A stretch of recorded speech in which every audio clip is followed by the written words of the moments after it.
রাব্বুল আলামিন বলেছেন নবীদের আগমনের উদ্দেশ্য কি? ওয়াল্লাযী আরসালা রাসূলাহু বিল-হুদা ওয়া দীনিল হক লিইয়ুযহিরাহু আলা দীনি কুল্লিহি। তিনি তার রাসূলকে প্রেরণ করেছেন, রাসূলদেরকে প্রেরণ করেছেন দ্বীনে হক সহকারে পূর্ণাঙ্গ জীবন বিধান দিয়ে। মানুষের গোটা যত তন্ত্রমন্ত্র আছে সবগুলোকে পরাজিত করে আল্লাহর দেয়া জীবন আদর্শ বিজয়ী করাই হচ্ছে নবীদের কাজ। আমরা যদি নবীদের অনুসরণ করে কাল কিয়ামতের মাঠে সফলতা পেতে চাই, আল্লাহর পুরস্কার পেতে চাই, তাহলে আল্লাহর পথে জীবন বাজি রেখে চেষ্টা করা ছাড়া, সংগ্রাম করা ছাড়া কোনো বিকল্প নাই। এই জন্য তো আমরা শ্রমিক কল্যাণে এসেছি, ঠিক না? উপদেষ্টা সংগঠনে আমরা এসেছি, ছাত্র সংগঠনে আমরা এসেছি, দুনিয়ার কোনো স্বার্থ লাভের জন্য নয়। ছাতাবাজি, টেন্ডারবাজি, এই বাজি সেই বাজি, হ্যাঁ, এগুলো নেই।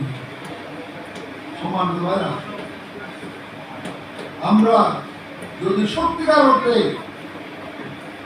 আল্লাহর প্রিয় গোলাম হতে চাই, তাহলে আমাদেরকে যোগ্যতা অর্জন করতে হবে। যোগ্যতা অর্জন করা ছাড়া কোনোদিন আল্লাহর উপর আলামিন দুনিয়াতে আমাদেরকে আমাদের মাধ্যমে দিন বিজয়ী করবেন না। যোগ্যতাই হচ্ছে সবচেয়ে বড় বিষয়। হ্যাঁ, وعد الله الذين آمنوا منكم وعملوا الصالحات ليستخلفنهم في الأرض كما استخلف الذين من قبلهم। আল্লাহ রাব্বুল আলামিন পরিষ্কার করে বলেছেন, তোমরা যদি ঈমান এবং আমল সালেহ করো তাহলে অতীতের জাতিকে যেমন করে দুনিয়ার ক্ষমতা দিয়েছে তোমাদেরকেও ক্ষমতা দেওয়া হবে। সম্মানিত ভাইরা, আমরা সেজন্যে আমাদের যোগ্যতা অর্জনের জন্য চেষ্টা করতেছি।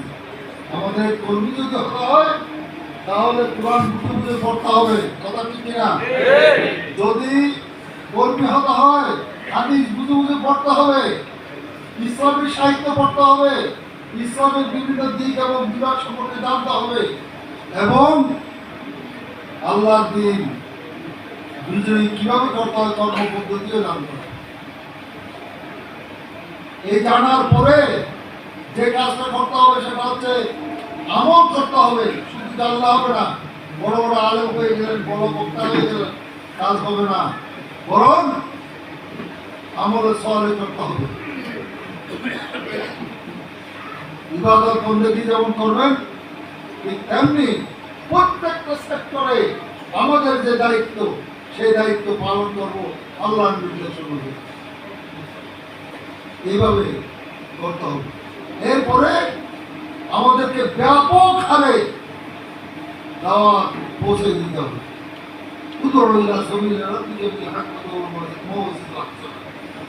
এমন একজন নবী পাওয়া যাবে না যিনি দাওয়াতের জন্য পাগল পাড়া ছিল না, কথা ঠিক না? আমাদেরকে সেরকম দাওয়াতের কাজ করতে আমরা কি বলি? ফর্ম পূরণ করুন,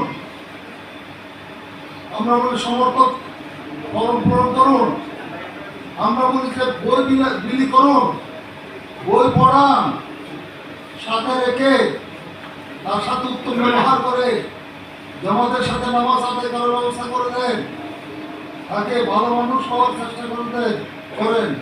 এরকম করে আমরা বলতেছি না, এইভাবে করে আমরা যদি নিজেদেরকে তৈরি করতে পারি তাহলে আল্লাহ রাব্বুল আলামিন অবশ্যই বিজয় হবে। প্রিয় ভাইরা, শেষ কথা আমি বলতে চাই যে আমাদেরকে আল্লাহ রাব্বুল আলামিনের সাথে সম্পর্ক বৃদ্ধি করতে হবে। কিভাবে সম্পর্ক বৃদ্ধি করব? আল্লাহর সাথে সম্পর্ক বৃদ্ধির উপায় হচ্ছে আপনারা তাহাজ্জুদ নামাজ পড়বেন, কথা ঠিক আছে? তাহাজ্জুদ নামাজ পড়বেন। যে রাসূলের অতীতের এবং ভবিষ্যতের সকল গুনাহ সেই রাসূল তাহাজ্জুদ নামাজ পড়তেন না? পা ফুলে যেত। প্রিয় ভাইরা, আল্লাহর নৈকট্য হাসিলের জন্য এই থেকে বড় বিষয় আর নাই। 5 ওয়াক্ত বাজাবার নামাজ পড়বেন। নামাজ শুধু এমনি গতানুগতিক ভাবে পড়লে হবে না, অর্থ বুঝে বুঝে পড়বেন।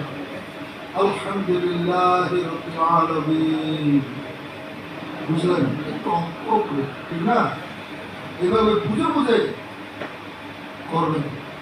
এরপরে নফল রোজা রাখবেন, প্রতি সোমবারে প্রতি বৃহস্পতিবারে নফল রোজা রাখবেন। পারবেন তো ইনশাআল্লাহ? ইনশাআল্লাহ। এরপরে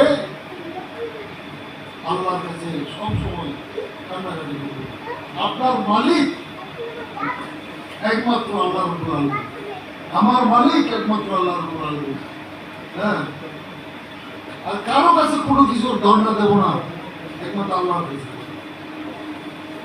আপনার যদি টাকা পয়সার অভাব হয়, ধৈর্য ধারণ করবেন, কারণ এটা আল্লাহর পরীক্ষা। আল্লাহ আপনাকে উপোস করে, কাগো ভিক্ষুক বানিয়ে দেন, কাগো প্রতি বানিয়ে দেন, সব আল্লাহ ইচ্ছা। আল্লাহ পরীক্ষা করতেছে। হ্যাঁ, কুটিপতি হইয়া সে আল্লাহকে স্মরণ করে কিনা, হ্যাঁ, ভিক্ষুক হইয়া আল্লাহকে কোনো ভুলে যায় কিনা, এগুলো সব আল্লাহ পরীক্ষা করে। সম্মানিত ভাইরা, আল্লাহর কাছে যেহেতু আমাদের যেতে হবে, সুতরাং সেখানকার সফলতাই হচ্ছে আসল সফলতা। আল্লাহ রাব্বুল আলামিন আমাদেরকে এই আখিরাতের সফলতা অর্জনের জন্য বাংলাদেশ শ্রমিক কল্যাণ ফেডারেশনকে একটি মজবুত ইসলামী সংগঠনে পরিণত করার তৌফিক দান করুন। এই কথা বলে সকলকে অন্তঃস্থল থেকে ধন্যবাদ মুবারকবাদ জানিয়ে আমার কথা এখানে শেষ করছি। আমার তৌফিক ইল্লা বিল্লাহ। আসসালামু আলাইকুম ওয়া রাহমাতুল্লাহ।